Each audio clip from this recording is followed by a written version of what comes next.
This is Audible.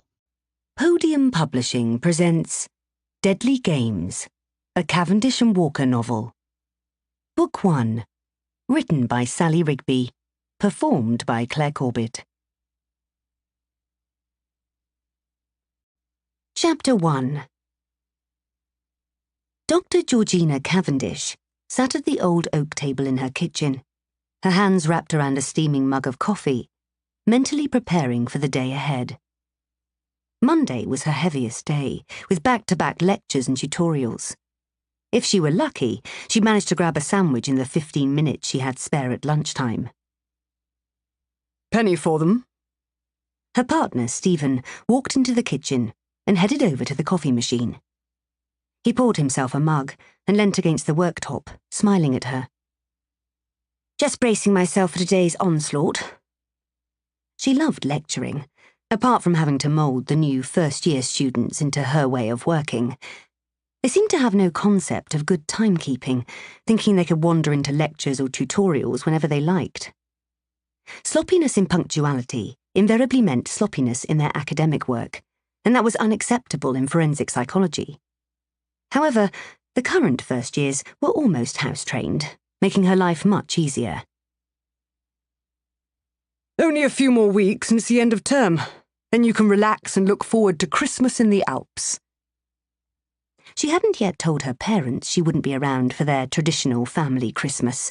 She was waiting for the right time. Telling them she was going with Stephen might soften the blow. They thought he was wonderful, came from the right family, went to the right school. His parents were distantly related to Princess Diana's family from Althorpe, Northamptonshire. The last time she'd spoken to her parents, her mother had hinted at how much she'd love a wedding to look forward to. Even her father had nothing bad to say about Stephen, a miracle in itself. True, I'm looking forward to having a rest. It depends on what you mean by rest. His eyes glinted. You know what I mean, she replied, laughing. I do indeed. Do you fancy going to the pub later? It'll save cooking. I have a funding meeting all afternoon with our illustrious head of department. I'll be wanting to murder a beer or two after. Sorry, not tonight. I've too much to do. She had a stack of marking, as well as wanting to work on her latest research project. An associate professorship was coming up later in the year, and she wanted to be the front runner. After all the publicity she'd brought the department following her research into familial depression and the development of antisocial behavioural traits, she deserved the promotion. University funding was directly linked to research, and applicants for the post would be judged by their contribution. She wouldn't let the opportunity slip out of her hands. When Stephen moved in 6 months ago, she'd worried working and living together would put a strain on their relationship. But they didn't actually see much of each other during the day. They were both in the psychology department, but taught on different programmes. I'll only steal you for an hour. It won't interfere with the master plan. He flashed a disarming smile. George almost gave in, being a sucker for his dimples, until she remembered the second years were submitting an assignment on mental health disorders the following day. I've another set of assignments due in tomorrow, and I can't get behind so early in the academic year. What about later in the week? When you'll come up with another excuse. He placed his mug on the worktop. I saw more of you before we started living together. He was right. They used to go out at least 2 or 3 times a week, either for meals or to the theatre or cinema. She'd had time for him then, even though she'd felt her work had suffered. They'd only been seeing each other for 8 months before he'd suggested they live together. George had agreed because it made sense on paper. They were similar in many ways, both fiercely independent due to being at boarding school from an early age. Work-wise, it was a lot easier. If they saw each other every day, she wouldn't be distracted so much by having to go out in the evenings. Because career came first. She loved being with Stephen, but had no desire to move beyond living together.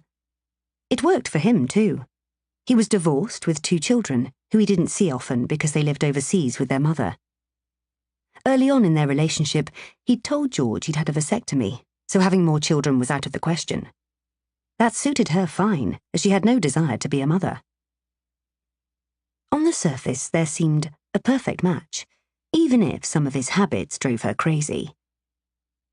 A few noses were put out of joint when they'd got together. Stephen always had a trail of students and staff vying for his attention. He was the archetypal tall, dark, handsome man. He was good company and had a great sense of humour, until he didn't get his own way. I won't. Promise. You go. I'm sure there'll be someone you know in the pub. There usually is. Her suggestion wasn't exactly unselfish. It would be much easier to get on with her work in silence, rather than having the TV or music blaring. Suit yourself. Expect me when you see me, then. He marched out of the kitchen. His footsteps thumped up the stairs. Even when Stephen was the one being unreasonable, he had the knack of making her feel guilty. She couldn't live her life from moment to moment like he did. Planning and being methodical was how she was wired. Those traits contributed to her success. She'd make it up to him when he got home later. Her calm mood now shattered. She decided to walk to work rather than wait for a lift from him. She'd sneak a cigarette. It was her secret vice, something she indulged in only occasionally and never when he was around. She slipped on her calf-length deep blue wool coat, knitted hat and scarf, and headed out of her 18th century terraced cottage, which she'd bought with some of the money inherited from her grandma. She loved its intimacy. It was the perfect size for one, well, now 2. But there was still enough space for them both. She walked down the path and onto the pavement. A typical chilly November morning, the sun was just beginning to rise behind leafless trees. Her cheeks tingled from the wind. She walked down the road until she came to another path, beside the winding river which divided Lenchester in 2 and led to the university. She followed the river, entering a tall wrought-iron gate onto the university grounds, and then lit up. Inhaling deeply, she allowed the smoke to permeate her body. Instant relaxation. As she blew the smoke out into the air, she noticed one of her colleagues coming along the path. Shit! She cut behind a large oak tree, making sure to stay out of sight. Something caught her eye, and she turned her head. A pair of jean-clad legs poked out from the other side of the trunk. But that would be ridiculous. Who'd sit on the ground in this weather so early in the morning? She went to investigate further. A girl sat on the grass leaning against the tree. Her head was bowed, her hands clasped together, held up to her chest in a pleading pose. Was she meditating? "Hello?" George shivered as a gust of wind swept past. The girl's head tilted, and a pair of lifeless eyes stared up into the overcast sky. The cigarette fell from her hand. Was she? No, not possible. She stepped closer. The girl's dead gaze stared back at her, unflinching. George's hands trembled as she reached for her cell phone and pressed 999. "There's a body. I think she's dead." Chapter 2. Detective Chief Inspector Whitney Walker parked her car and headed towards the imposing Victorian police station. She loved the building, despite the ineffective heating system and it being overcrowded. She'd be sorry to move once the fancy purpose-built station, situated on the edge of the city centre, was finished.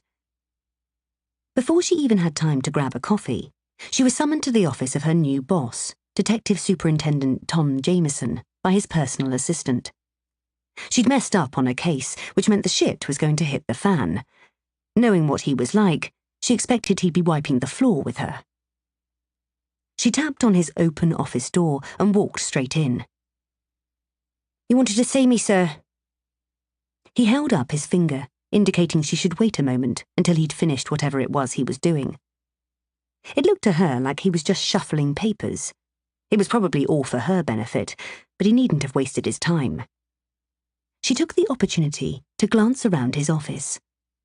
In pride of place on the wall behind him was his degree certificate from Oxford University.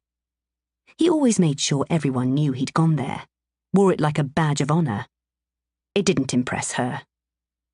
Well, it did, but not in respect of his job on the force. He'd only been there a short while, and had already managed to piss her off big time. He'd come into policing via the superintendent's fast-track scheme, which meant he had no experience in the field, unlike her. She'd joined at 18, and had worked her arse off for her promotion to Detective Chief Inspector. It had been a challenge, especially with her daughter Tiffany to look after, and the negative views some of her superiors held that being a mum and an effective officer was mutually exclusive. But she was determined to be a success and make a difference. Ever since her brother Rob had been attacked by a gang of lads 20 years ago and ended up with brain damage, she'd known what she wanted to do with her life. She remembered the attack as if it was yesterday. The police did hardly anything about it, and never found the boys responsible. She'd move mountains to ensure that wouldn't happen on her watch. The trouble with people like Jameson was they thought their superior position meant they knew better than everyone else. She'd like to see what he'd do when confronted with a drugged-up, knife-wielding thug. He'd shit himself. As far as she was concerned, he was a high-flying paper pusher. But he was her immediate boss, and she had to answer to him for everything. Usually, he left her alone as senior investigating officer to work cases as she saw fit, except when she screwed up. He glanced up at her, took off his gold-rimmed glasses, and set them on the desk in front of him. "Take a seat, Walker. I've called you in to discuss the Hodgson debacle." Calling it a debacle was an understatement. 2 days ago, she'd orchestrated an early morning raid on a large house in Lewiston, one of the poshest areas of the city. She'd taken 15 armed officers with her and a dog handler, as they'd been informed there was a German shepherd on the premises. The dog turned out to be a poodle, and the only drugs in the house were prescribed medication and several bottles of vitamin pills. The fact they got the wrong house was bad enough. What was even worse, the house they'd raided belonged to close friends of the chief constable. "Yes, sir." She sat on one of the chairs in front of his mahogany reproduction antique desk. "What happened?" He leaned forward, resting his arms on the desk. "We were misinformed about the location of the drugs.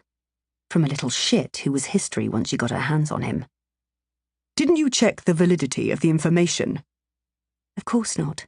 We picked an address from Google Maps and decided to raid it just in case." "Yes, I did.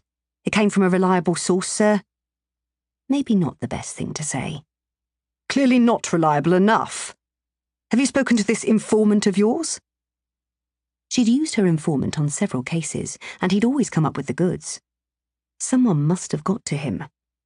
Knowing if all police efforts were directed in a certain place, they could receive the drugs in a different location. How much had they paid her informant to do the dirty on her? Not yet. He's disappeared. They'd tried all his usual haunts. It was like he'd vanished off the face of the earth. It gets better by the minute. I will not tolerate fuck-ups of this nature. The Chief Constable's breathing down my neck, wanting answers. What am I to tell him? My team are on it. We'll find the informant.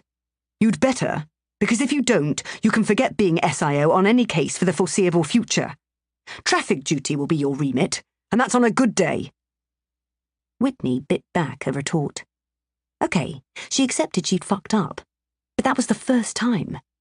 As her boss, he should have her back. She knew his game. He didn't want to be tarnished by the fallout. It could jeopardize his promotion prospects. Well, she had news for him. They'd all been tarnished by it. The operation had cost the department thousands of pounds to set up, not to mention the damage it had caused her reputation and the jokes she'd had to endure. Yes, sir. He had his sights set on being a detective chief superintendent as soon as possible. The trouble with fast-track entrance into the force was they lacked the knowledge of real police work and thought everything should be done via the textbook. She'd like to know where in the texts you learn how to deal with double-crossing informants who disappeared without a trace. Her mobile rang, and Jameson nodded for her to answer. Walker. I'm at the university campus. A body's been found by the river. Matt Price, her detective sergeant, said.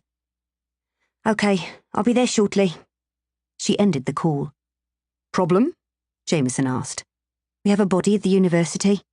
She stood up to leave. Walker? Sir? She replied, turning back to face him. This is your last chance. Don't fuck it up. Chapter 3. Whitney seethed as she drove to the crime scene. However hard she tried to be objective about Jameson, he rubbed her up the wrong way.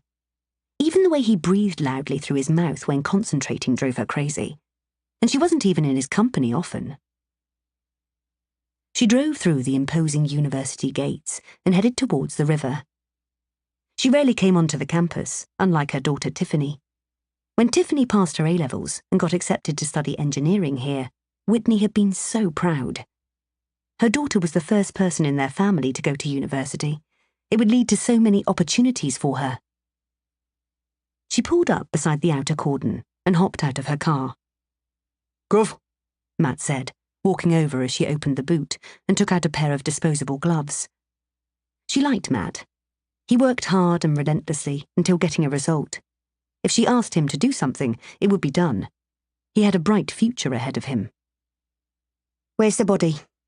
Under the tree. He pointed towards a clump of oaks close to the river. Who was the first officer attending? She asked. PC Rogers. He's by the rendezvous point. I see him, she replied, after scanning the area. There were 6 officers strategically placed around the cordon to prevent anyone from entering the crime scene. She headed over to Rogers and checked he'd taken the relevant steps to secure and protect the scene. They agreed he would continue in the role of keeping the scene log until someone else could take over. Happy everything was in order and nothing was going to be compromised, she signed the scene log. Walk with me, she said, turning to Matt. I've just left Jameson. He wanted to talk about the Hodgson incident. Did he give you a bollocking? Matt asked, as they navigated their way over the footplates, which had been strategically placed, so that those who needed could enter the cordon without worrying they were damaging evidence. Nothing I couldn't handle. I wouldn't expect anything else. He grinned. I do my best, she replied, grinning back at him. They headed towards the trees. As they approached, she drew in a sharp breath. It didn't matter how many times she confronted a dead body, it always got to her. It wasn't that she'd throw up. She got over that years ago. It was more the loss of life that sickened her, even more so when it was someone young. Who found the body? She hoped it wasn't a group of students. Dr. Georgina Cavendish, a lecturer at the university. She knows the victim and identified her as Millie Carter, a student here," Matt replied. "I'll need to speak to her." "I've already asked her to wait near the rendezvous point. She's tall with short blonde hair. You can't miss her." "Good. Is the pathologist here yet?" "Yes, Dr. Dexter arrived about 10 minutes ago." They were lucky the forensic pathologist was on duty. Without her there, who knew when they'd be able to move the body? And the longer it stayed out here, the likelier the press would get wind of it. "Witnesses?" "None at the moment, according to Rogers. The place was deserted when the doctor found her." They reached the tent which was being erected near the body. Their victim would have to be photographed where she was before they could move her into the tent and start their full investigation. Killers never thought about the implications of their body dumps. Claire Dexter had once whispered to Whitney at a particularly difficult dump site she'd had to circumnavigate. "Hello, Claire," she said to the pathologist, who was staring at the body, camera in hand. She'd known her for years, and although they weren't friends, they had a mutual respect for each other. "What have you got for me?" Claire was the best forensic pathologist in Lenchester. Her looks belied her toughness. She was short, a little overweight, with red hair and freckles. She always wore the loudest, clashing colours imaginable, apart from when she had on her protective clothing. Anyone who tried to cross her would do so only once. "You know the drill," Claire said. "Can't tell you much, except it doesn't look like natural causes." Whitney got closer to the body, noticing the bruising around the girl's neck. "Strangulation?" "It looks like it. There are marks around the wrists, suggesting she'd been restrained. I'll know more when I get her on the table. I'd say she's been moved and placed in this position." Whitney scrutinised the body's position. She was leaning back against the tree trunk with her hands close to her chest. If the body had been moved and placed like that, it had to mean something. A relocated body was frustrating. It made their job harder, as there would be less evidence to work with. "She's fully clothed? Any indication of sexual assault?" "I can't tell at the moment. Her clothes aren't on correctly. Her jeans are pulled up and zipped, but the button is undone. Also, the buttons on her cardigan are done up incorrectly," Claire replied.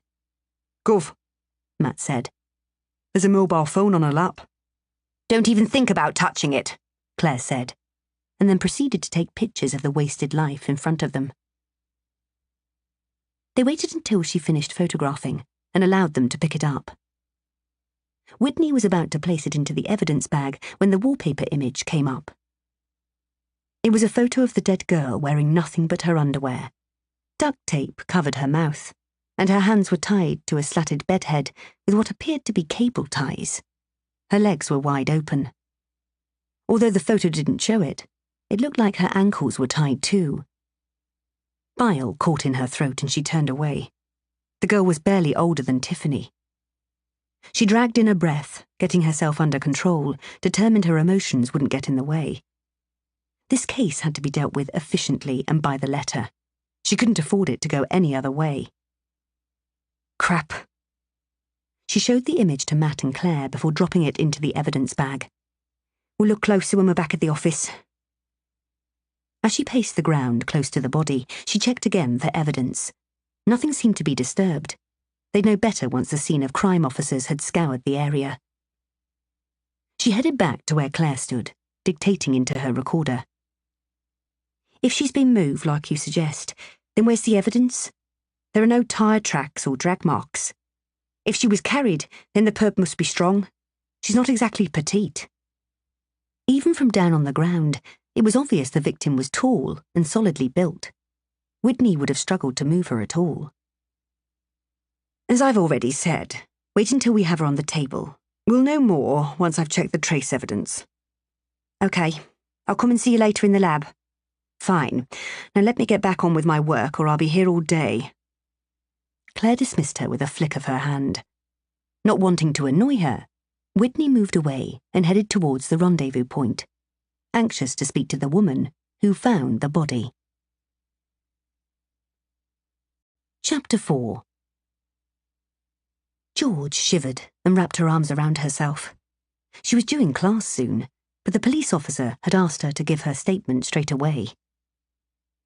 The emptiness of Millie's eyes, devoid of any life, were etched in her mind. What had happened for her life to end so suddenly? She'd always liked Millie. She had an excellent attitude to work and a genuine interest in learning. And now she was dead. George, trying to view it from a forensic psychologist's viewpoint and not as someone personally invested, walked through the scene again in her mind. She'd been so stunned she hadn't looked too closely at the body after realising who it was. But what she did remember was how Millie's body had been positioned. Her hands held up to her chest, resting on her breasts, elbows tucked into her waist and her fingers interlaced. It was the classic pleading pose, almost religious, like she was praying for her life. Why was she positioned that way? Was it a message from the killer? Dr. Cavendish. George started at the sound of her name and glanced at the woman who had called it. Yes. DCI Whitney Walker. The officer, a short, attractive, dark-haired woman who looked to be in her late 30s, held out her ID, which George took a quick look at. I'd like to run through the events of this morning. Walker stood a few feet from her and looked George up and down. George's hackles rose, not liking the scrutiny. What had she done wrong? I've already told the other police officer, George replied, harsher than she'd intended. I'd like you to tell me. I was on my way to work at the university, and I came across Millie Carter under the tree. What time was this? Walker took a notebook and pen from her pocket and began writing notes. Around 8, maybe a few minutes earlier, I'm not sure. Do you usually walk to work at this time of day? Whitney asked, looking up. No, most days I have a lift. Today I decided to walk. Why? She wasn't about to discuss her run-in with Stephen. It had nothing to do with finding the body.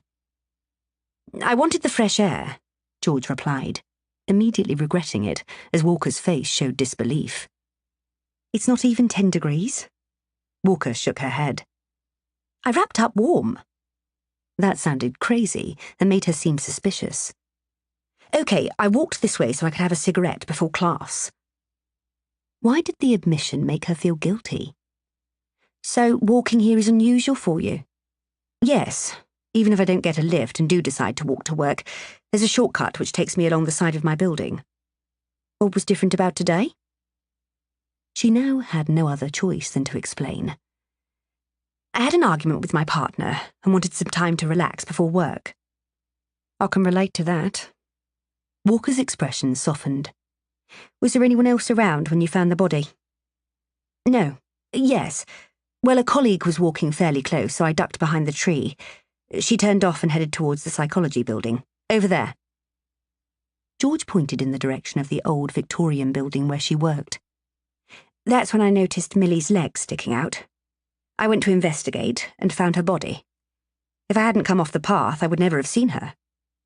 What did you do then? I phoned 999 and reported it. It appeared to be a suspicious death. Is it? Despite being a forensic psychologist, she'd never been to a murder scene.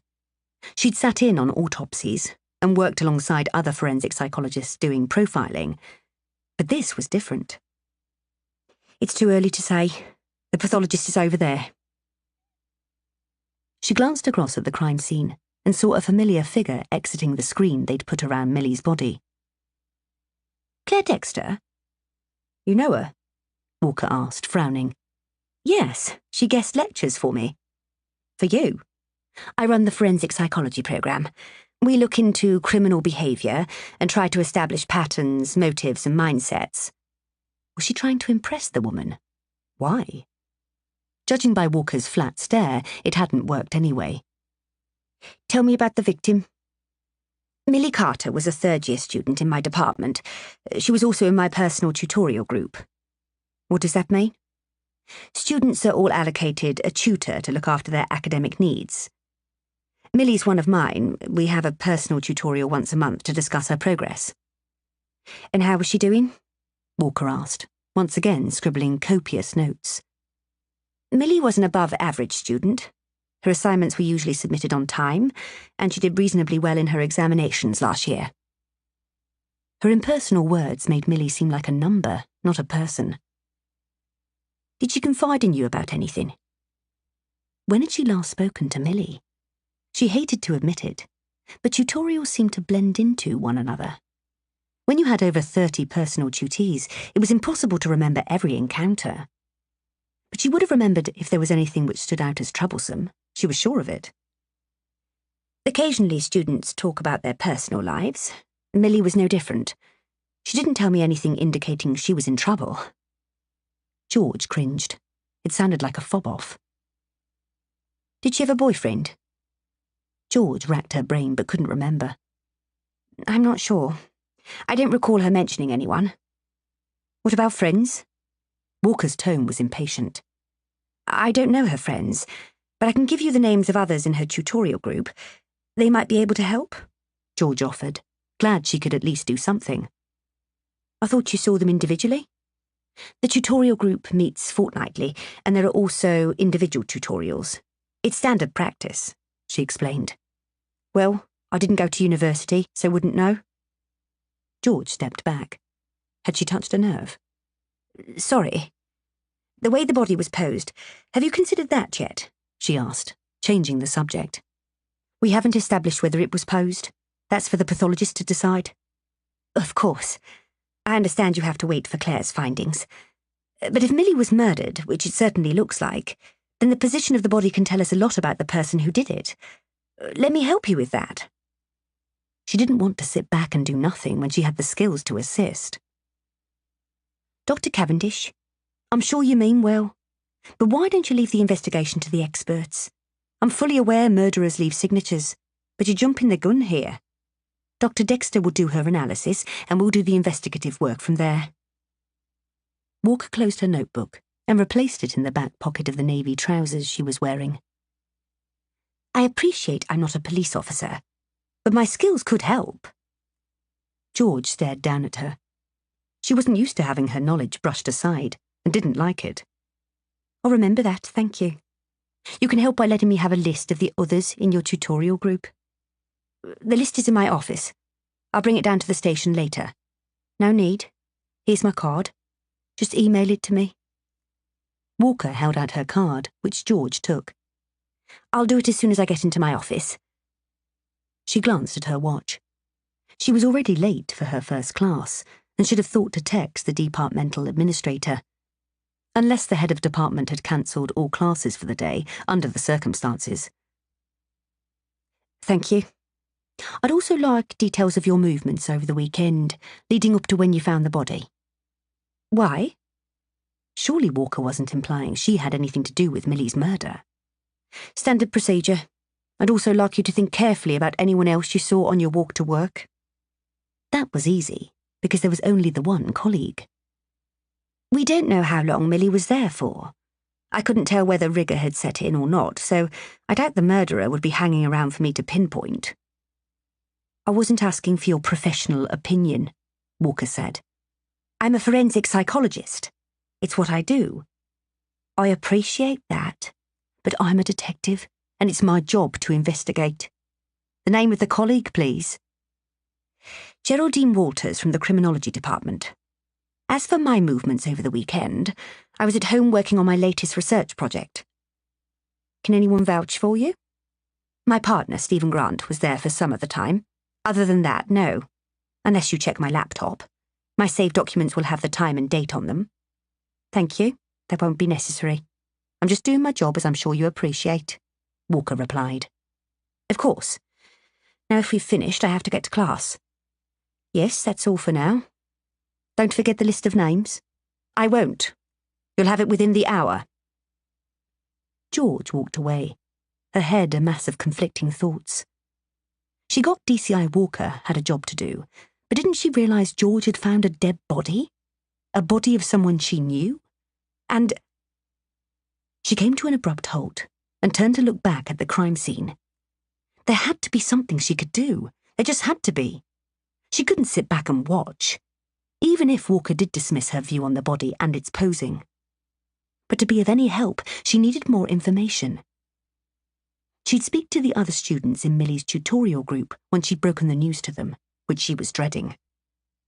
Then, she'd visit Claire Dexter to see what other information she could glean. Chapter 5. Whitney pinned up a photo of the victim on the board and wrote, Millie Carter, beneath it. "Attention everyone," she called out over the chatter in the incident room.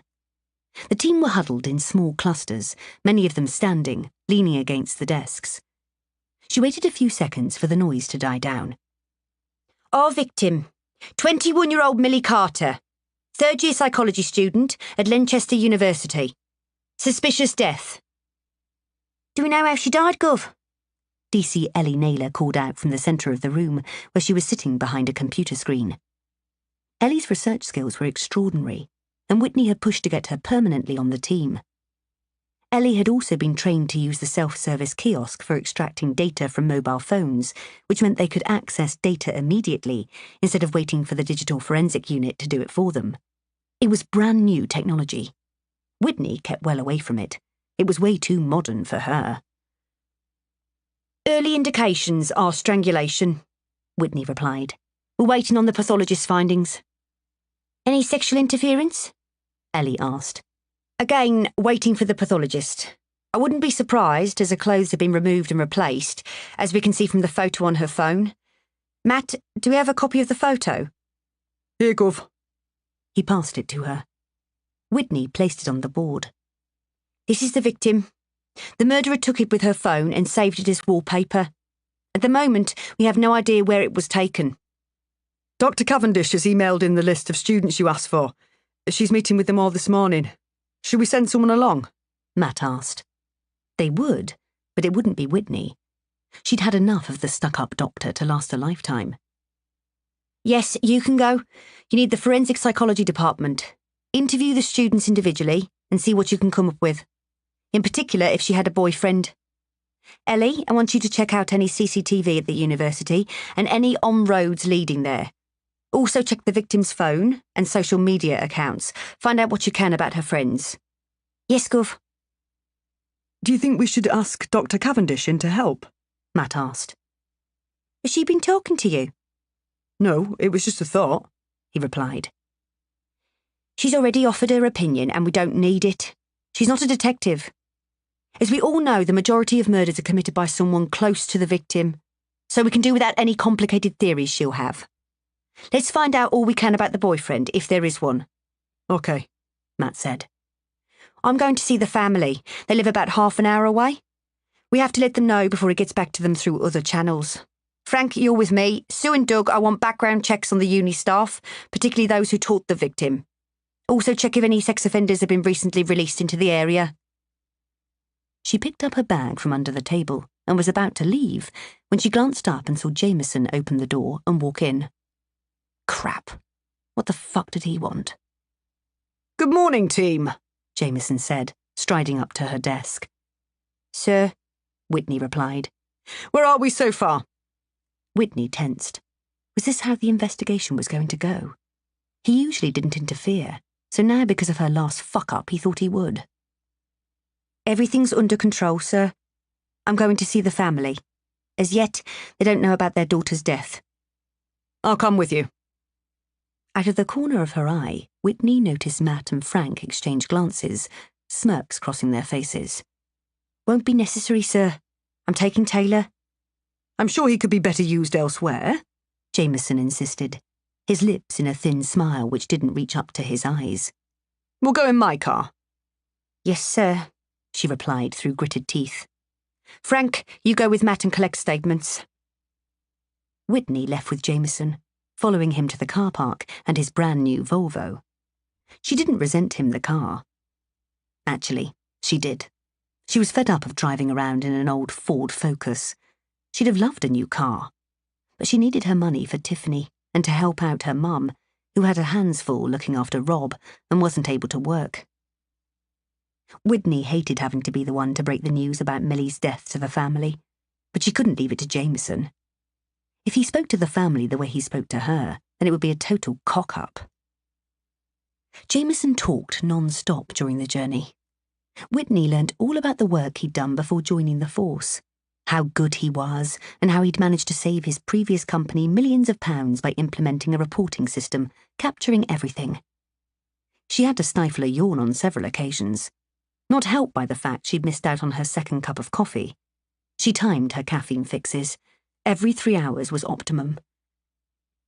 "I think it's best if I explain to the family about their daughter," Whitney said, as they drew up outside the Carter house, a detached house on a small estate. "No, leave it to me." "Have you done it before?" Whitney asked, knowing full well he hadn't, at least not in his role as a police officer. "No, but there's always a first time." "Why don't you let me do it and you observe? It's often better coming from a female officer, in my experience." Anything to stop him from going in and making the situation even worse, because after she'd delivered the news, she needed to talk to them about Millie. She glanced at her watch before ringing the bell. It was nearly 11. She hoped someone was in and they weren't all out at work. After a few seconds, the door was opened by a well-dressed woman with short grey hair, who looked to be around 50. "Mrs. Carter?" "Yes." "I'm Detective Chief Inspector Whitney Walker from Lenchester CID, and this is Detective Superintendent Tom Jameson." She held out her warrant card, and Jameson did the same. "May we come in?" "What is it?" Mrs. Carter frowned. "It's best if we talk inside," Whitney replied gently. Mrs. Carter held open the door, which led into a long hallway. "The lounge is on the left. We can talk there." "Is there someone else at home with you?" Whitney asked, following Mrs. Carter into the room. "My husband, Rex, is off work today with a bad back. He's in the kitchen." She hated all this small talk, but it was better to have both of them there so they could support each other. "Can you call him for us, please?"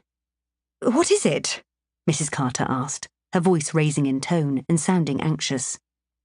"Call your husband and we'll explain," she replied. While Mrs. Carter went into the kitchen, Whitney took a moment to scan the room. Above the fireplace were lots of photos, all of them Millie. Was she an only child? She shuddered, knowing in a few moments these people's lives would never be the same again.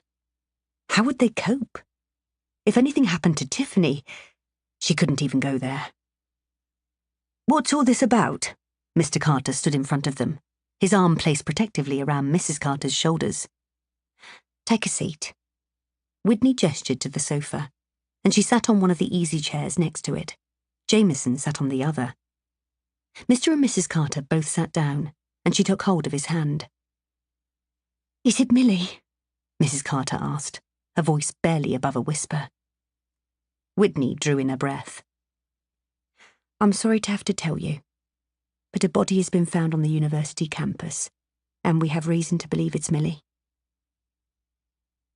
The room fell silent. Then Mrs. Carter let out an agonizing scream.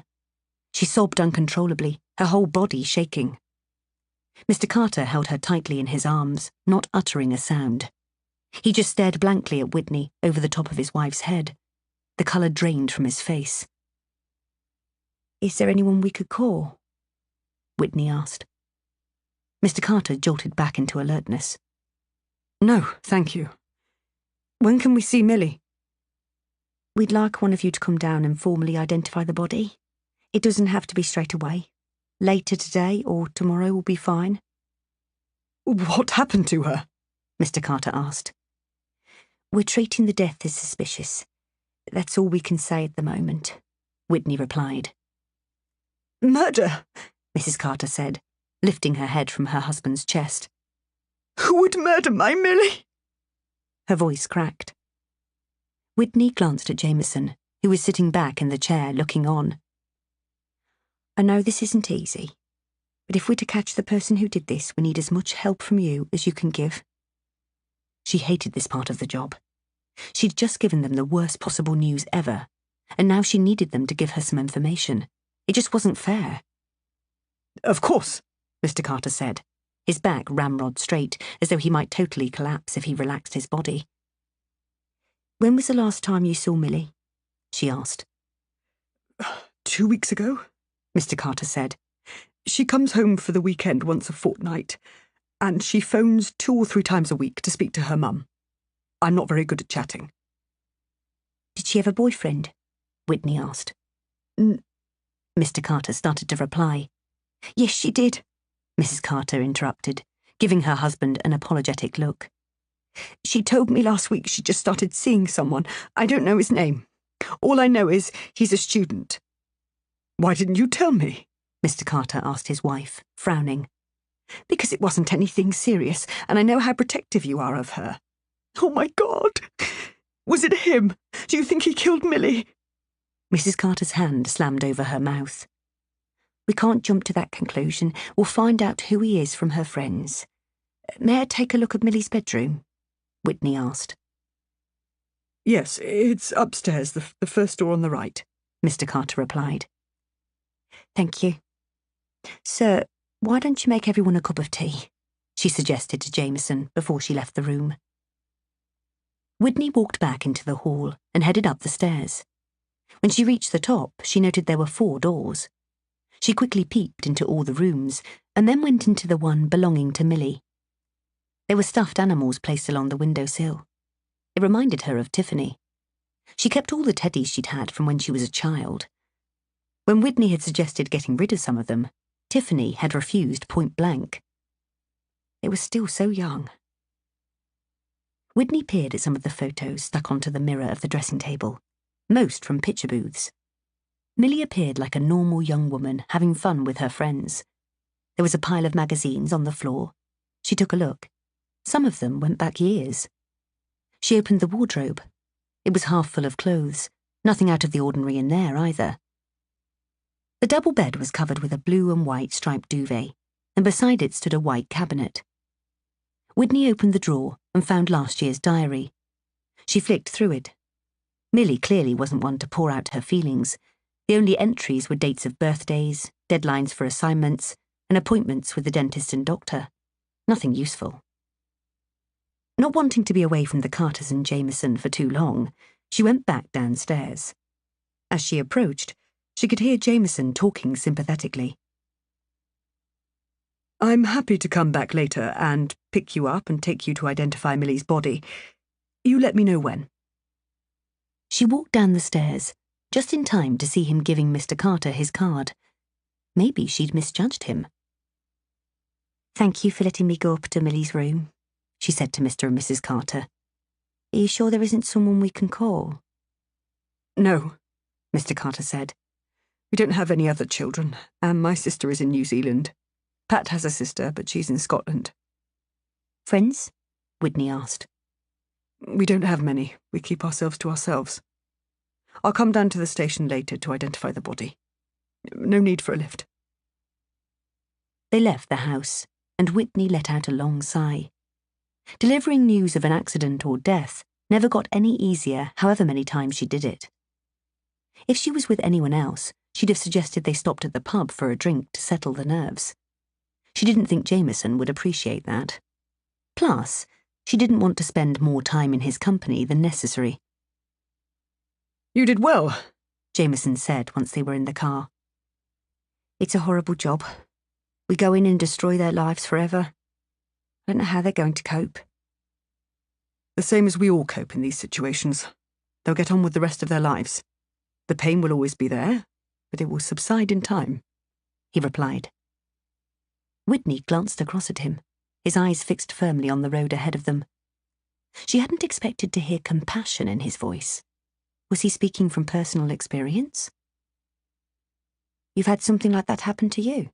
She asked, before she was able to stop herself. No, but I read a psychological paper on the delivery of bad news in my preparation for this job. I knew I'd come across situations like this, so I wanted to know what to expect. Just when she thought she'd seen a more human side of him, he showed his true colours. It was all academic theory to him. She didn't fault him wanting to be informed, but it didn't beat actually experiencing situations. Great, she said, with little enthusiasm. What's your issue, Walker?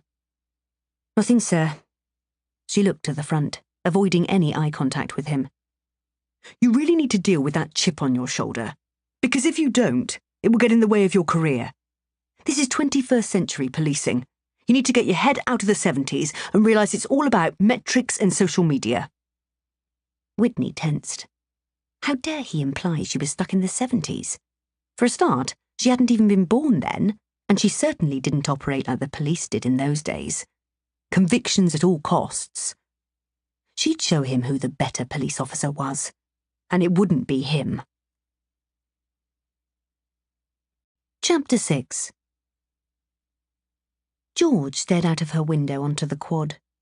She'd just come from the head of department's office. He'd decided to let classes continue, as there had been no official announcement of Millie's death.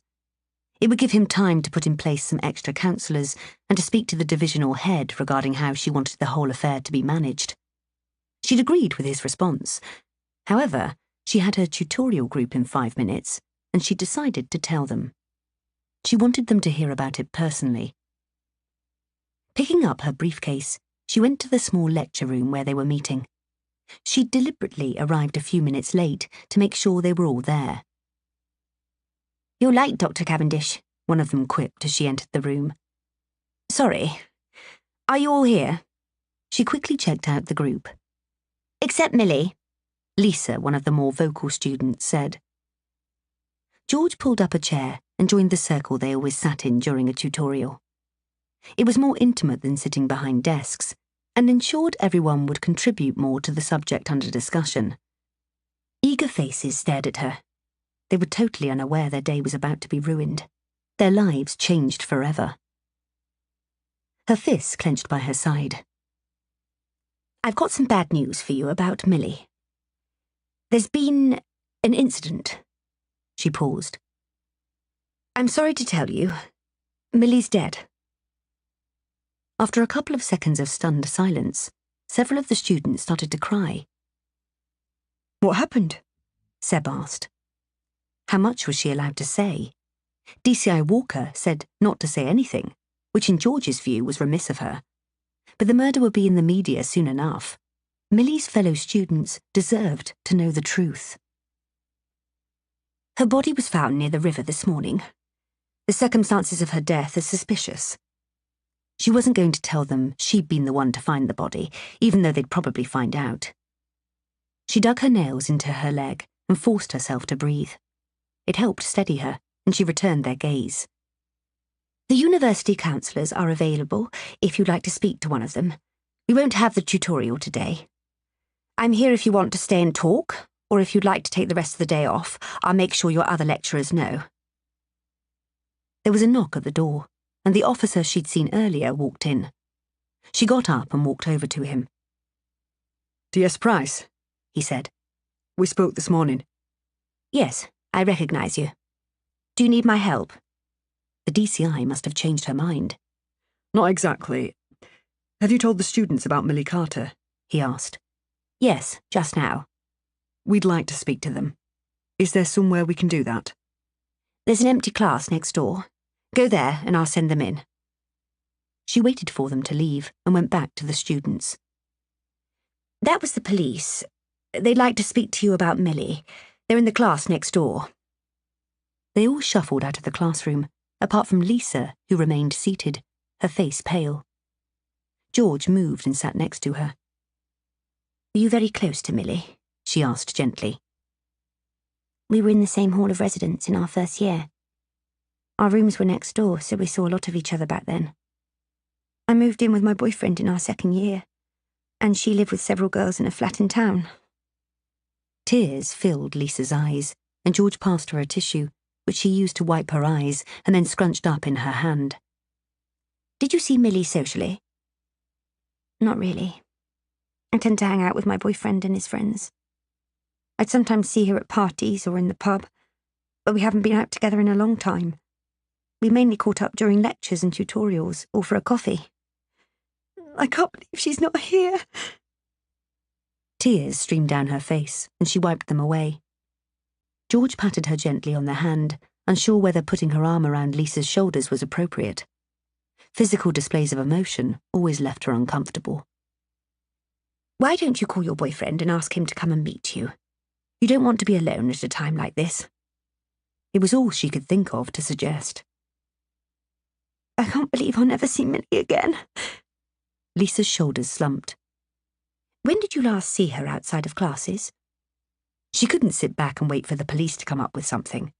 She wanted to help. She needed to help. The fact she found the body, the fact Millie was her student, it had to mean something. Millie's death, the way she was posed, was definitely a signature. If she could find out more information, she might be able to come up with a profile to help the police and catch the bastard who'd done it, to make sure they didn't hurt anyone else. Lisa was silent for a moment. I think it was the weekend before last. She was at a party I went to. Where was it? A house on Lloyd Road. It was a student party. Which students? Honestly, I don't know. There were hundreds of people coming and going. We only stayed an hour and then went on to another party. You know what it's like. But you definitely saw Millie there, George persisted. Yes, Lisa nodded. She was standing with a couple of other girls. We didn't talk. I just noticed her across the room. She didn't pursue it because Lisa was so upset. What she needed now was more information about how she died. Hopefully, Claire would help. After Lisa went next door to speak to the police, George called a taxi to take her to the mortuary. She had time as her next class wasn't until 1. She'd been to the mortuary several times and had once sat in on an autopsy. Before studying forensic psychology, she'd gone into medicine, intending to become a surgeon like her father, but it didn't work out. With hindsight, she was pleased because she'd found her true vocation. The taxi dropped her off, and she walked into the new state-of-the-art mortuary which adjoined the local hospital. She headed down the wide, mildly antiseptic-smelling corridor and pushed open the double door. Claire was seated at her desk in the office area. Hello, how's it going? Hectic, Claire replied, standing and walking over to greet her. Did we have a meeting? No, I just popped in to ask you about Millie Carter, the girl found by the river this morning. You know I can't discuss it with you. George had forgotten what a stickler for the rules she was, much like herself. But that wasn't going to stop her from trying. She wanted justice for Millie. She was one of my students. I was the one who found her. I'm sorry, but I still can't talk about the case with you. You know that, Claire said, shaking her head. I understand. Can you confirm it was murder? What made you ask? Did you spend time looking over the body? Not really, but I noticed the way it was posed. It was unnatural, especially if the death was natural causes, suicide or through a drug overdose. Yes, she was murdered, Claire confirmed. And that's all I can tell you. More than she officially knew before, which was a start. She was just about to thank Claire when the door opened. They both turned to see who it was. Walker. Just the person she didn't want to see at the moment. Hello, Dr. Dexter. Dr. Cavendish, what are you doing here? Walker arched an eyebrow. I called to see Dr. Dexter. What about? Walker asked. Should she tell her the truth? She expected it wouldn't go down very well. Dr. Dexter guest lectures for me. I came in to discuss when we'll next be seeing her. Claire stifled a snort by turning it into a cough. George shot a warning glance in her direction. And you couldn't do that on the phone? Or via email? Are you sure you weren't here trying to find out about Millie Carter? George tensed. I realise Dr. Dexter can't divulge that information. Good. Now, if you wouldn't mind leaving, I have the case to discuss with Dr. Dexter. I'll call you later, Claire, George said, turning to leave and refusing to acknowledge Walker's comments. Do you feel better after that? Claire Dexter asked. I don't know what you mean, Whitney replied, trying not to smirk. She didn't appreciate Dr. Cavendish attempting to muscle in on her case. Yes, you do. Claire rolled her eyes upwards. Right. You want to know about our victim. She's over here. She followed Claire into the autopsy suite, the intense, sterile hospital smell assaulting her nostrils. They headed over to one of the stainless steel tables where the girl was lying. A big Y-shaped incision, which had been sewn up, covered her chest. Claire walked up close to the victim and turned on the directional light, illuminating her body. See here. Claire pointed to purple marks on the victim's neck, 4 on the right and 1 on the left. These bruises are from the strangulation. The killer was left-handed. Yes, I see them, she replied. And these red dots on her eyelids. It's what we call petechiae, again a symptom of strangulation. And that's what killed her? Yes. Whitney shook her head in disgust. It made her sick what people could do. Time of death? According to the rigger, I'd say between 10 and 2 Sunday night. Also, the body had been moved. She wasn't killed where she was found. Whitney wasn't surprised. There had been no signs of struggle at the crime scene. Also, no signs of the body being dragged. Any sexual assault? Bruising around the vaginal area is consistent with the victim being raped. No semen. He would have worn a condom. There was soap residue on the body, indicating she was washed down after, hence no other sign of trace evidence like pubic hair in that region. Whitney honed in on the marks around the victim's wrists. Anything on the ties? We know they tied her up from the photo left on the phone. If you look at the marks left on the wrists, they were from plastic cable ties, the sort you can buy in any DIY store. Any chance of being more specific? Can we identify the make of the tie? Not possible, I'm afraid. I've examined under the nails for trace evidence, skin, fibre, anything that might have accumulated under there, indicating signs of a struggle when she was taken, but there's nothing. The ankles were also tied, only more loosely, and leaving only slight abrasions. I'd say laces were used, the sort found in trainers. Make? Again, impossible to identify. She fought down the frustration, the lack of evidence, the positioning of the body. It all pointed to a cold and calculated attack.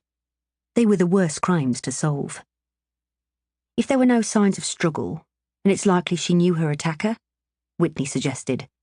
It seems so, yes, Claire said. I've looked at her stomach contents. Her last meal was strawberry jelly and vanilla ice cream, with chocolate sprinkles.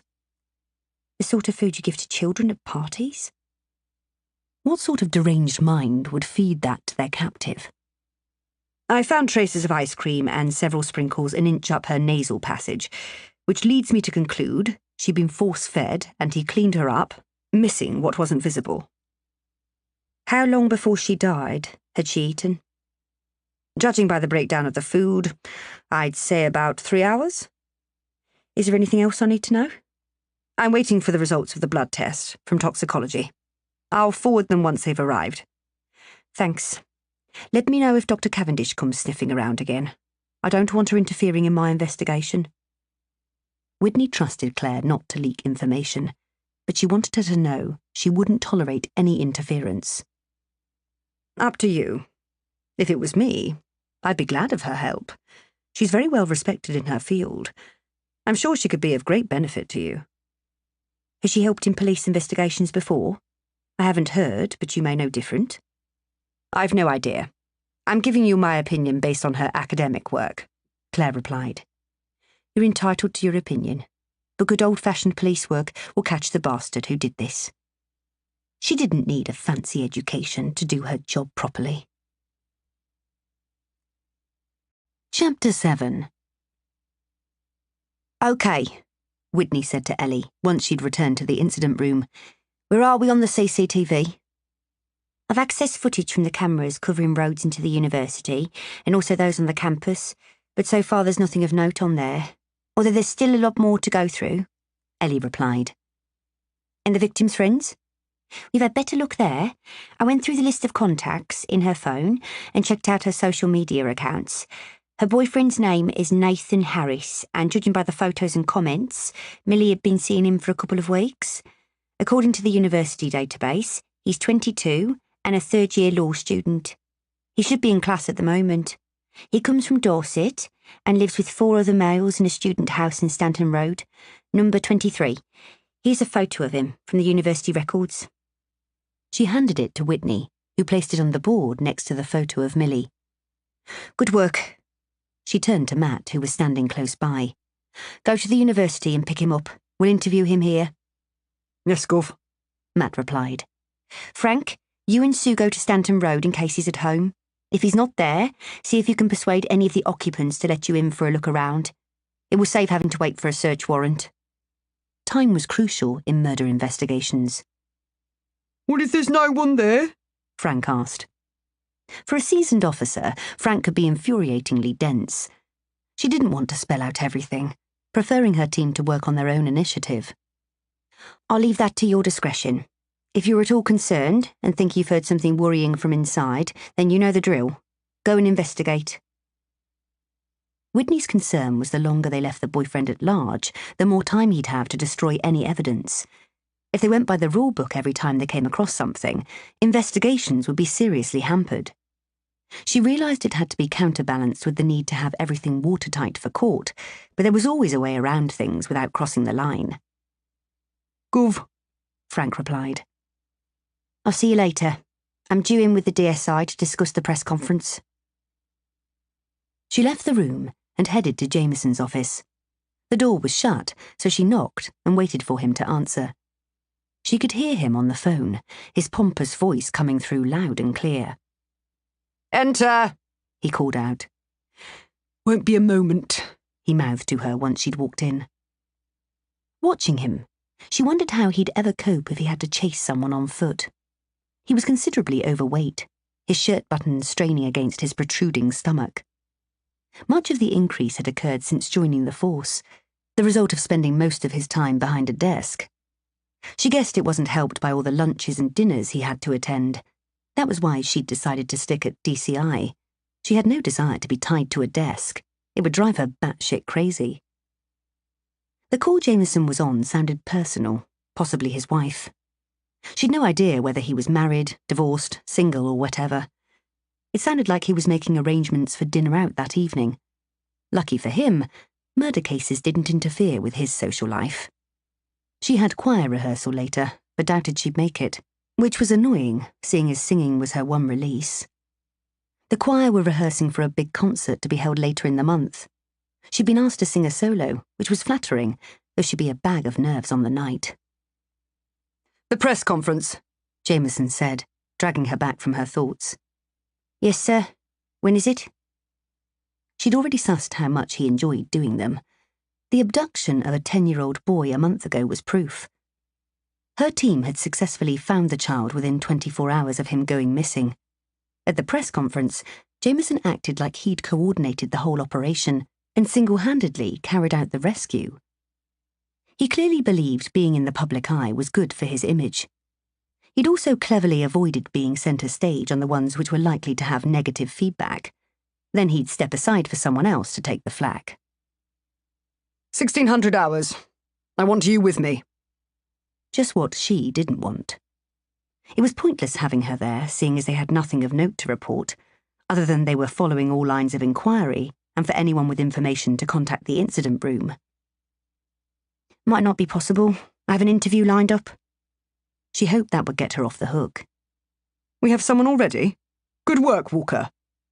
Praise? From him? What was going on? Nothing concrete, sir. We're bringing in the boyfriend for questioning, she replied. Well, I'm sure you can leave him for a while when we meet the press, Jameson insisted. We really don't have anything to say to the press at the moment, other than there's been a suspicious death on the university campus and we're progressing with our inquiries. It really doesn't need both of us. My time is better spent elsewhere. Jameson's right eye twitched. She'd already learnt it wasn't a good sign and braced herself for the onslaught. I'm not asking whether you think it's a good idea. I'm telling you I want both of us there. We have to instill the belief the public can trust us to do our job properly, and we're working hard on the case. At the moment, thanks to you, our research shows they don't hold us in very high esteem. From one incident? I find that very hard to believe. She should let his words wash over her, but was annoyed he wanted to involve her when she was so busy. Your fuck-up wasn't the only one. Meet me here 15 minutes before the conference. That's an order. The only other issue she was aware of wasn't anything to do with the running of a case. Another DCI had been caught taking a bribe from one of the newspapers to give up information on a case. He'd been set up. Sir, She walked out of his office and went back to her office, stopping at the vending machine for a packet of crisps and a can of cola, as she'd forgotten to have lunch. After she'd been back at her desk for half an hour, Matt walked in. Nathan Harris is in the interview room. Great. How is he? So far, he's been very cooperative. He seems in shock over the victim's death. When I arrived at the university, he'd only just found out. He didn't object to coming with me. OK, let's see what we can find out. They walked into the interview room, and Whitney quickly assessed Harris. Matt was right. He appeared shocked, and there were red rings around his eyes as if he'd been crying. Harris stood when they entered the room, and Whitney was surprised at how short he was, at least 6 inches shorter than the victim. It was unlikely he could have carried Millie to where her body was left.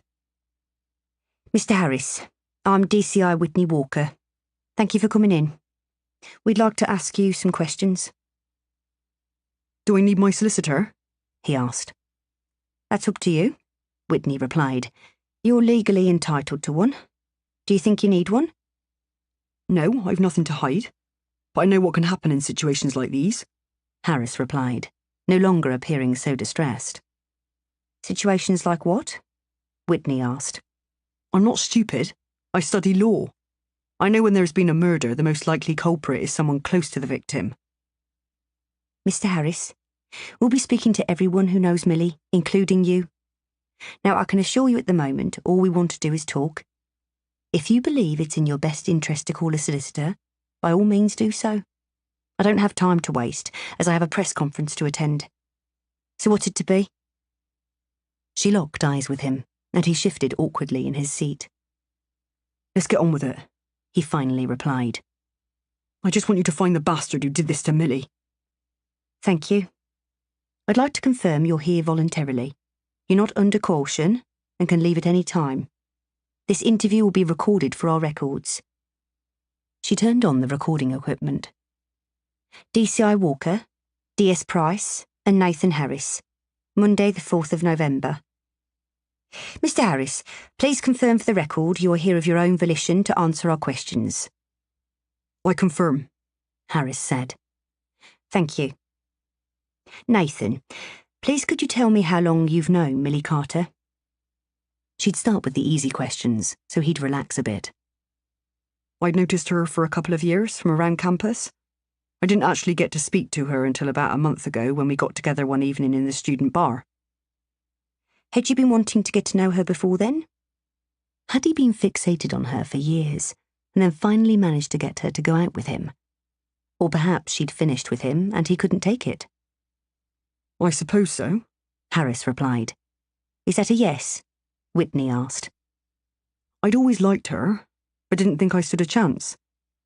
Harris looked down at the table. Why not? Whitney pushed.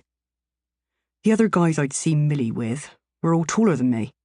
I thought short guys wouldn't be her type. In case you hadn't realised, I'm at least 6 inches shorter than she is. How did that make you feel? Frustrated. And how did you deal with this frustration? I don't understand the question. Did you get angry? Did you hang around Millie trying to get her to notice you? No, I didn't need to. Why not? Mutual friends introduced us, and we got on really well. And when I asked her out, she said yes. My height didn't come into it. So, when you finally got together, how did you feel? She probed. Good, it was good. Especially once we started seeing each other regularly. He leaned forward in the chair, resting his arms on the table. His eyes glazed over with tears, and he blinked them away. How often did you see each other? Matt asked. We'd meet for lunch on the days we were both at uni, and saw each other most nights. Millie would come around to my house. She preferred it there, Harris replied. Why? She asked. It was quieter because my flatmates usually go out. We get the house to ourselves. When was the last time you saw her? That's the thing. He shifted around in his seat. I haven't seen her since Friday. We met for lunch as usual and agreed to see each other on the Saturday afternoon as she was going out with her friends that evening. But she didn't turn up. His bottom lip quivered. I can't help thinking if I'd tried harder to find her or called the police, she might still be alive. What did you do when she didn't turn up? She asked. I called several times and left messages. After she didn't respond, I thought she didn't want to see me anymore. All it took was a couple of unanswered calls and messages for you to think it was over. I find that hard to believe. She could have had an accident, been detained, lost her phone. Didn't you consider any of these? And what about her friends? Why didn't you ask them? His story didn't add up. What was he hiding? Well, we we... What are you trying to tell me? Her heart skipped a beat. She was onto something. At lunch on Friday, we had an argument. Millie stormed off. What did you argue about? She locked eyes with him, but he averted his gaze after a couple of seconds. I didn't want her going out with her friends, he mumbled. Why not? I thought she'd hook up with someone. Had she done that before? I don't think so. But you didn't trust her. You've seen her. You've seen me. Of course I didn't. She was way out of my league. His voice wobbled. Such insecurity. But did that make him a murderer? What did you do after you left her on Friday lunchtime? I texted her to say sorry, but she didn't reply. Then I went to class, and after, I went home. And on the Saturday, you tried to contact her again? Yes, I've already said so. Do you have your mobile with you? She asked. Yes, why? I want to see a record of the texts and calls you made. He pulled his phone from his pocket, unlocked it, and slid it across the table. Whitney's eyes travelled down the list of texts. He was telling the truth. She gave him back the phone. Thanks, he replied. What did you do on Saturday night, once you'd decided Millie had finished with you? She asked. I went out with friends for a drink. What time did you get home? Whitney asked. I don't know. I got totally shit-faced. I don't remember anything until Sunday afternoon, when I woke up fully clothed on top of my bed. Whitney refrained from giving a lecture about consuming so much alcohol it caused a blackout. Where are the clothes you were wearing? She asked. In my room, he replied. Why? Have you washed them? She continued. No. I only do my washing once a week, if that. Whitney winced at the thought of how smelly his room must be, full of dirty washing. Still, his poor hygiene could be their good fortune. We'd like them for forensics, to eliminate you from our inquiries, if you don't object. She could insist, but it was better to have his continued cooperation. Fine. What exactly were you wearing?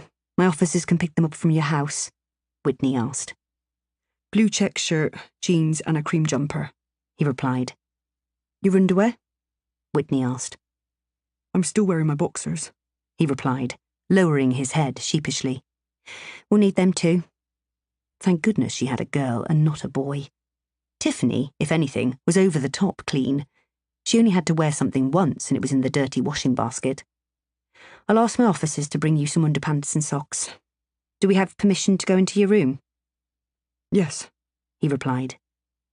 Whitney pulled out her phone and texted Frank, asking him to bring in the clothes and saying they had permission to enter Harris's room. Thank you.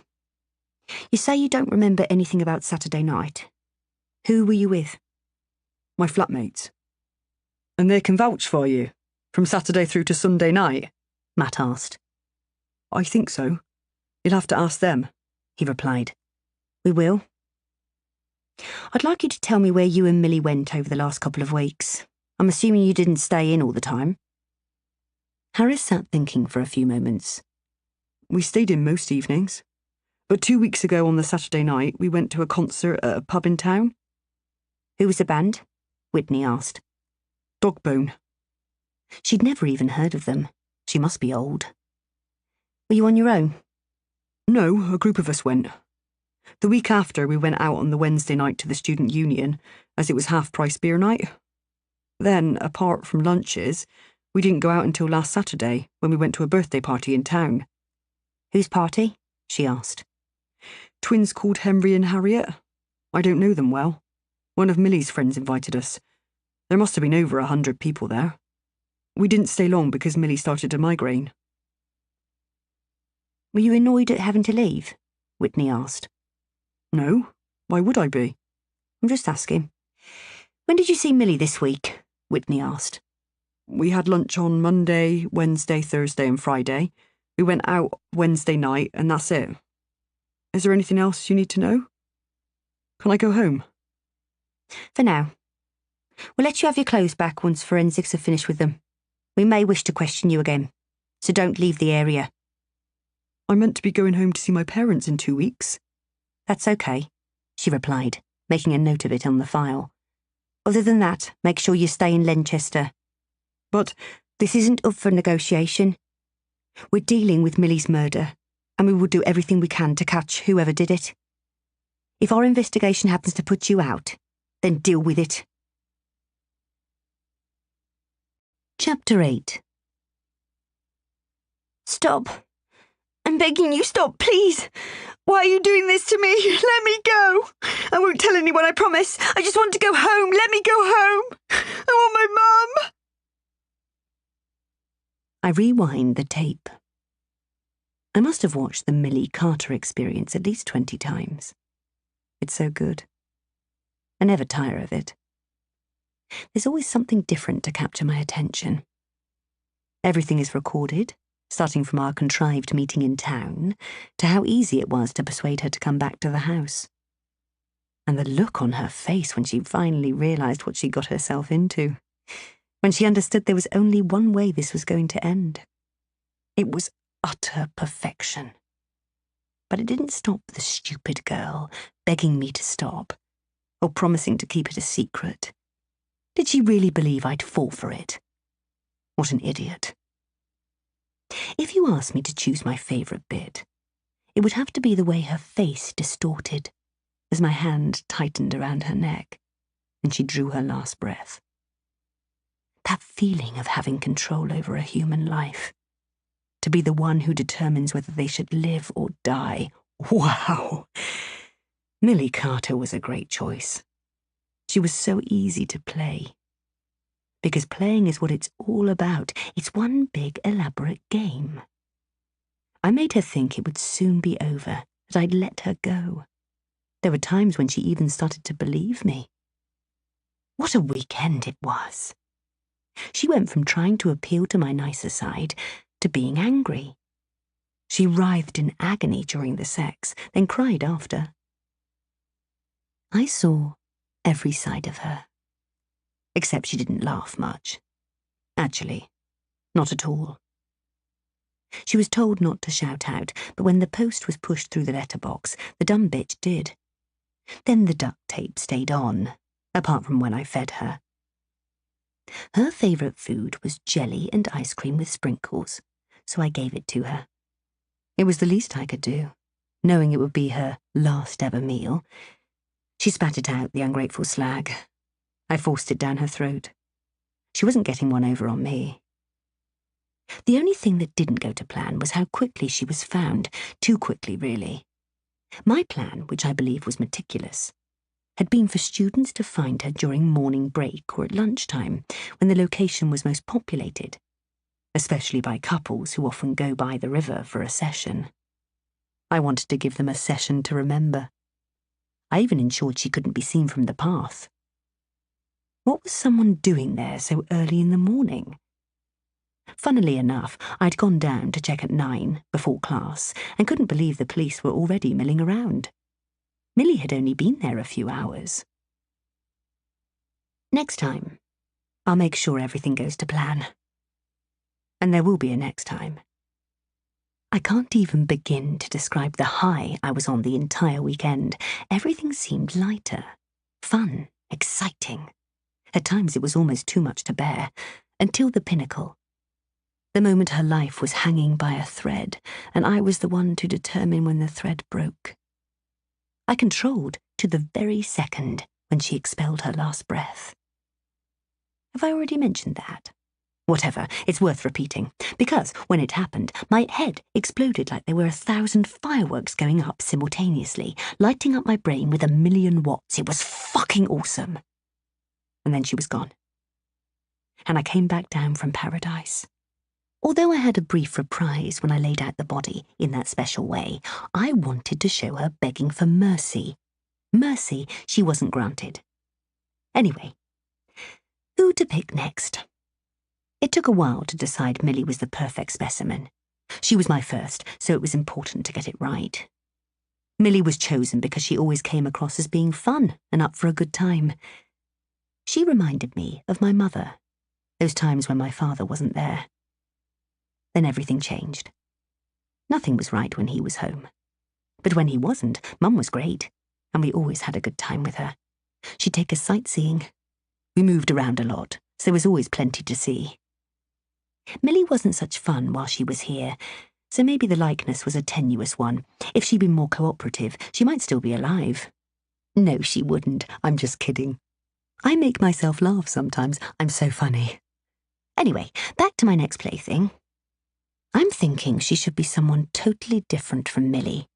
This time, I'd like someone small and cute, preferably with short dark hair and freckles. There are a few girls I can choose from. I pick up my phone from the table and hit the photo button. Flicking through all the photos on there, I'm pleasantly surprised by the number of potential prospects. I take a lot of pictures. Always have done. It's easy to do on campus because no one takes any notice. Just another kid taking a selfie. After going through the gallery, a couple of girls stand out. One, especially, has all the attributes I'm looking for. We have friends in common, so luring her in will be easy enough. The luring bit doesn't excite me as much as everything else, so the easier that can be, the better. Shivers shoot down my spine. I'd better make my plans. Everything has to be just so. First of all, I need to find out what food she likes best. And I know exactly who can help me. Chapter 9. Whitney pushed her dinner around the plate, hardly eating anything. They'd come to a brick wall with the Carter murder. It had been almost 2 weeks since the body was found, and Jameson was breathing down her neck about it. Everyone knew the more time progressed, the harder it would be to find the perp. The only new thing they'd learnt was Millie had ketamine in her system. The trouble was, ketamine was so readily available, they had no idea where it had come from. Despite their questioning and the scrutiny of all available CCTV cameras, there was no new evidence. It was like she'd disappeared off the face of the earth after Friday lunchtime. She hadn't gone out with her friends as planned, but that hadn't worried them because she was known for being unreliable. They'd assumed she decided to stay with Nathan for the weekend. There was nothing incriminating on Harris's clothing or in his room, which didn't totally eliminate him, but made him much less likely to be guilty. She glanced up at Tiffany, who was also sitting quietly staring at her dinner. She'd been neglecting her, and it didn't sit right. Her daughter was her life, and didn't deserve that. I'm sorry I've been so distant recently. It's this bloody case. It's going nowhere fast. Let's do something together at the weekend. Your choice. She couldn't remember the last time they'd hung out together. Work had got so demanding. Not just the murder, but the screw-up case before, too. Not to mention all the paperwork she had to do. It was getting to the stage when she had to complete a form to request permission to complete a form. If you like. Not the answer she'd expected. Is everything okay? Not really. What is it? I still keep thinking about Millie Carter. I've never known anyone to be murdered before. Tiffany's anguished face stared across at her. How come she didn't know Tiffany had connections with Millie? Tiffany shared everything with her, didn't she? Most people don't, love. How well did you know her? Not very, but that hasn't stopped me thinking about it. It's a totally normal response. I wish you'd told me. I hate to see you upset like this. I know how busy you are at work, and I didn't want to worry you. She'd spent very little time at home recently, and hardly had time to say more than a couple of sentences to Tiffany when they bumped into each other. I'm sorry, but you know you always come first, so don't ever think you can't speak to me. She picked up her glass of water and took a sip. What happened to Millie? It's so awful. It's still all anyone can talk about at uni. Do you think there'll be another murder? The $64,000 question. She hoped not, but her gut was telling her otherwise. The murderer was still out there, and if he could do it once... We've no reason to think there will be, so try not to worry. We'll find the person who did this, you have my word. But just to be safe, I want you to promise not to go anywhere alone, especially at night. Not until we have the killer locked up. I never do. You've drilled that into me from an early age. Tiffany smiled. Good. I'm glad you're still listening to me. You can't be too careful. Is there anything you want to know about the case? How did you know Millie exactly? You know what uni's like. Far from 6 degrees of separation, it's more like 2. There's a girl on my course whose sister lives in the same house as Millie. She keeps moaning about the police not having found the person yet. That's why it's on everyone's mind all the time. What do you say when they talk about the police? I don't tell anyone you're in charge of the case. She didn't blame her. If she was in Tiffany's place, she'd be the same. Wise move, she replied. If they knew, they'd never leave me alone, wanting to know stuff all the time. I'd expect you to tell me how the investigation is going, and I know you can't. Exactly. Having said that, do you have any leads yet? I'd love to say yes, but at the moment I'm hitting a dead end. I've got the DSI on my back too, which doesn't help. Something will turn up. Someone will remember something and phone the incident room, I'm sure of it. It's what usually happens in these situations. I hope you're right. I hate constantly looking over my shoulder. You'll be fine. Her phone ringing interrupted her. I'm sorry, I've got to take this. It's work. Okay. Walker? We found another body, Gov. Looks like the same MO, Frank said. Crap. Fucking crap. Okay, I'll be at the station in 20. What's wrong? Tiffany asked. We've got another victim. She immediately regretted saying it as Tiffany's eyes widened and her face drained of colour. Oh my God, Tiffany said. Right, grab your things. I'm taking you to Granny's. With Tiffany at her mum's, she could concentrate on the case and not be worrying. I can stay here. You don't have time to take me, Tiffany replied. I don't want to leave you on your own. I've no idea what time I'm going to be back tonight, if at all. It's not up for discussion. She seldom laid down the law because Tiffany was such a sensible girl, so when she did have to be harsh, Tiffany didn't argue back. Okay, if you don't mind. To be honest, I'd rather not be alone. 5 minutes later, they hopped in the car, and Whitney drove faster than she normally would with Tiffany in with her. Fortunately, on a Sunday evening, there wasn't much traffic on the road, and they arrived in record time. She hurried up the path to her mum's house and knocked on the door. Who is it? A voice called through the letterbox. It's me, Mum. I'm in a hurry. Who's me? Whitney, stop messing around. She was unable to hide her frustration. The chain was pulled back, and the door opened. Hello? I wasn't expecting you. Her mum blocked the doorway so they couldn't walk in. What do you want? Do you mind having Tiffany with you tonight? She's a bit upset, and I don't want to leave her on her own. I've got to go to work. She glanced at her watch, anxious to get moving. Hello, Granny, Tiffany said, coming out from behind Whitney so she could be seen. Come in, honey. Rob will be pleased to see you. She stepped to the side, and Tiffany walked in. Cool. See you tomorrow, Mum, Tiffany said, turning to Whitney. Aren't you coming in too? Her mum asked. We can play cards. You haven't seen Rob for a while. He's always asking after you. She tried to call around most weeks to see her mum and Rob, but she'd been too busy with the case. I'm sorry, Mum, not tonight. I've got to go to work. I'll call in as soon as I can. Promise. Tiffany, make sure you catch the bus to uni tomorrow. If you'd rather not go, then stay here with Granny. Is that okay, Mum? Yes, of course. Would you like to stay tonight, Tiffany? Thanks, Granny. Tiffany shot a puzzled look at Whitney over the top of her granny's head. Whitney gave a tiny shrug. Why was her mum acting so strange? After her mum closed the door, Whitney headed down the path, frowning. This wasn't the first time she'd been confused. Perhaps she was just tired. Looking after Rob wasn't easy. Whitney would have to make more of an effort. Giving money helped up to a point, but she would have to do more. She couldn't think about it now, though. She had a murderer to catch. Chapter 10.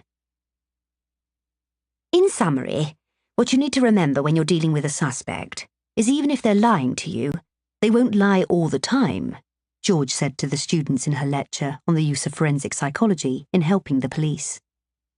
She hated the early morning slot, as the turnout was never good, and those who were there seemed half asleep. Yes, if they're guilty, they will lie in respect of that, but there are other aspects of their life they'll tell you the truth about. It isn't easy to lie, and it takes a skilled person to maintain the lie without giving themselves away. Read the chapter on lie detection before your next tutorial, as we're going to engage in some role play on it. Role play? Was that all she was ever going to do? There'd been no noticeable progress with Millie's case, and yet she still hadn't been asked to help. Every day she'd been online scouring the newspapers for some news about the case, but there was nothing, apart from a bland statement from the police saying they were investigating lines of inquiry. Her own investigation attempts had proved futile. She'd spoken to everyone in her tutorial group, and they knew nothing. Though why she thought she'd be able to come up with something tangible just from speaking to them was a little ridiculous. It took more than a few well-meaning conversations to solve a case. Why had Millie been chosen? Was it premeditated? Or was she in the wrong place at the right time? And as for Claire not wanting to tell her anything, it wasn't like she was going to blab to the media. Claire was due to give a lecture to the new first years later in the week. She'd pump her for more information then.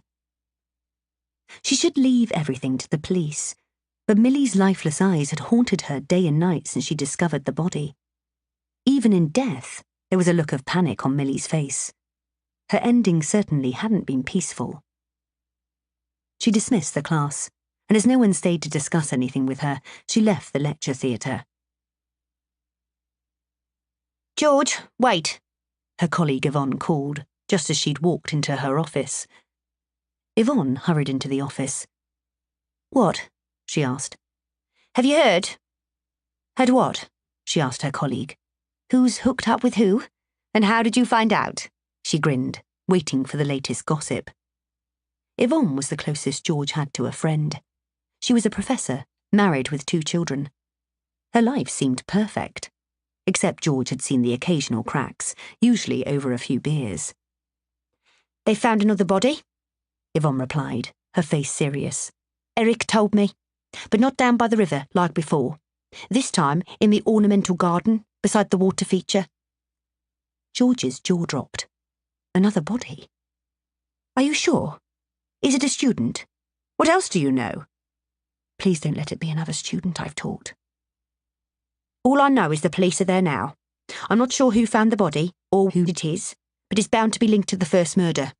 It would be too much of a coincidence if it wasn't," Yvonne said, her voice matter-of-fact, like they were discussing some usual occurrence. "If it is the same killer, they have to let me help their investigation. I can't just sit back and do nothing." Yvonne was one of the few people who knew she'd discovered Millie's body. She'd chosen to keep it quiet, as it served no purpose to let everyone know, and had only told Yvonne to shut her up because she'd kept asking what was wrong. She grabbed her coat from the hook on the back of her door and slung her bag over her shoulder. "Do you want me to come with you?" Yvonne asked. "No thanks. Could you pop along to room 4 and explain I've been held up? Ask them to read chapter 6 on victims of crime and say I'll be back as soon as I can." It was a 2-hour lecture, so she shouldn't miss too much of it. She could count the number of times she'd cancelled or been late for a lecture on one hand, with fingers to spare, over the last 8 years. Even if she was dying, bad choice of words, or ill, she'd always drag herself into class. She owed it to her students to give them the best education she could. But this was different. She owed it to Millie to help stop this killer. "No problem. Let me know what you find out." George hurried out of her office, which was situated on the east side of the university. She pushed open the side door and ran down the stone steps onto a path that circled the building. The ornamental garden, with geometrically shaped flower beds and trees and shrubs on either side, was situated on the other side of the grounds. It was a lovely area, and she often walked around it at lunchtime to get some exercise and de-stress. The ornamental garden wasn't a popular place for students, which was part of the reason she went there. She'd take in the different smells and vibrant colours, especially in the summer. Her heart went out to whoever had found the body, because their dreams would be haunted from then on. How long had the body been there before it was discovered? She hurried towards the water feature. It was a beautiful stone structure with cherubs spouting water, dating back from the 18th century. She'd love a cigarette, but the campus was non-smoking, though there were areas where people went. On her way, she passed a group of students, huddled together talking animatedly. Did they know? Finally, she reached the garden. It was cordoned off, so she couldn't get any closer. She scanned the area to see if DCI Walker was there. As much as George didn't want to see her again, Walker was the one in charge, so she had no choice if she wanted to find out what had happened. She approached the cordon and came across two uniformed police officers talking. I reckon it's definitely the same killer, one of the officers said. The victim's body was in the same position, and her phone was in her lap. With the killer on the loose, let's hope for lots of overtime. The wife's booked us a cruise next year, and I could do with the money, the other officer said. George's insides clenched. Was that all it meant to him? Overtime? What about the murdered girls? What about their families? Had he dealt with so many murders it just rolled off him like they were nothing?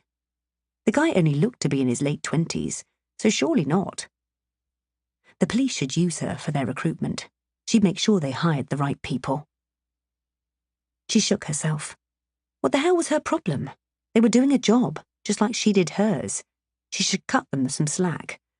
The murders had clearly affected her more than she'd realised. "Excuse me," she called out. "No one's allowed behind the cordon," one of the officers answered. "Yes, I know. My name's Dr. Cavendish. I found the first body." "Makes no difference. You're still not allowed through," the same officer replied. "Is DCI Walker here? I'd like to speak to her, please." The officer clicked on his walkie-talkie. "Is Walker at the scene?" "No, she hasn't been here this morning," a voice replied. "You heard?" the officer asked George. She nodded. "What about Dr. Dexter, the pathologist?" Claire might let her view the body. The officer sighed impatiently. "I'm not a message service." He clicked again. "Is the pathologist here?" "No, she hasn't been here this morning either," the same voice replied. "No one's here, Dr. Cavendish. So if you wouldn't mind leaving the area." He gestured for her to leave. "When was the body found?" she asked, fully expecting them to tell her to take a hike. The officers exchanged glances, looking like they wondered how much they could tell her. "Last night." "Who found it? And what were they doing in the ornamental garden on a Sunday night?" "We can't discuss the case. You'll have to speak to DCI Walker." The officer turned his back on her and walked away, closely followed by the other one, who'd remained silent. George glanced at her watch. Her class should have started 15 minutes ago. Should she go back, or go to the station to see Walker? She didn't want to be reprimanded for leaving her class alone for too long, but she couldn't let this go. She'd vowed many years ago, after an incident that was so clear in her mind, it was as if it had happened yesterday. She wouldn't sit back and do nothing. When she'd been at boarding school, her best friend committed suicide. Camilla was only 16. George had discovered her body. She'd panicked and totally froze, not knowing what to do. She'd just stared at her and screamed. If she'd acted immediately and given her mouth to mouth while calling for help, they might have been able to save her. George hadn't realised at the time, but Camilla had still been breathing when the paramedics arrived. She died in the ambulance, despite all the efforts to revive her. Doctors, teachers, and everyone George knew had said she'd done all she could, and she shouldn't blame herself. But they were wrong. They hadn't been there and couldn't possibly know. 5 minutes was a long time when a person's life was in the balance. She'd never forgiven herself, and never would. Camilla was the first person to call her George instead of Georgina, and for some reason it had never occurred to her to mind, even though she hated that level of familiarity. It was why, from then on, she'd insisted on being called George, as a private tribute to her truest friend. Her parents were now the only people who got away with calling her Georgina. Reflecting on Camilla made the decision for her. She'd see Walker and worry about her class once she got back. Her car was at home. She rarely brought it in, as a protest against the extortionate price of car parking on campus. It was only a 20-minute walk, and the bus stopped on her street if she didn't fancy the exercise. She broke a sweat walking as fast as she could and arrived home in 15 minutes. She entered the kitchen and picked up her car keys from the glass bowl she kept them in. She tensed in annoyance. It had been tidy when she'd left that morning, but now it was like a bomb had hit. Stephen had clearly decided to cook his breakfast and not bothered to clear up afterwards. She was tempted to do the dishes and frying pan before everything stuck solid, but stopped herself. He could do it when he got back, though somehow she knew she'd end up doing it. How could he live like this? She hated anything out of place and untidy. Before she could change her mind about the cleaning, she left through the back door. The garage backed onto an alleyway at the end of the garden. Opening the garage door, she smiled. A few months ago, she bought herself a top-of-the-range white Land Rover Discovery. She didn't get to drive it often, mainly at the weekends when she hit the open road and put it through its paces. People were surprised to learn she was a petrolhead. She'd always loved cars. After much begging on his part, she'd reluctantly put Stephen on the insurance, though she seldom allowed him to drive it. The police station was on her side of town, and it took around 15 minutes to get there, thanks to the light traffic. She drove into the car park, but it was full. Fortunately, as she drove back out, a spot had come free on the street. It was only for 30 minutes, but she could always move it if Walker wanted to talk in detail. She walked up the steps and into the station. As she stood waiting by the front desk, she shivered. Clearly, they dispensed with the central heating in reception. There was only one officer, who was on the phone. "I'd like to see DCI Walker, please," she said to the officer once she'd finished her call and come over to see her. "What's it regarding?" The woman was in her late 40s and had an "I don't take shit kindly" attitude. She didn't want to tell her, but decided she'd have to, or they might not let her see Walker. "The murders at the university." The woman leant forward over the desk. "You have information regarding the crimes?" she asked. "No, I'm Dr. Cavendish. I found the first body. I'm a forensic psychologist, and I'd like to offer my help to DCI Walker." The officer's face showed no expression, making her hard to read. "Okay. Dr. Cavendish, here to help," the officer said while writing it down. "Please take a seat over there, and I'll see if DCI Walker is available." Chapter 11. "Ah,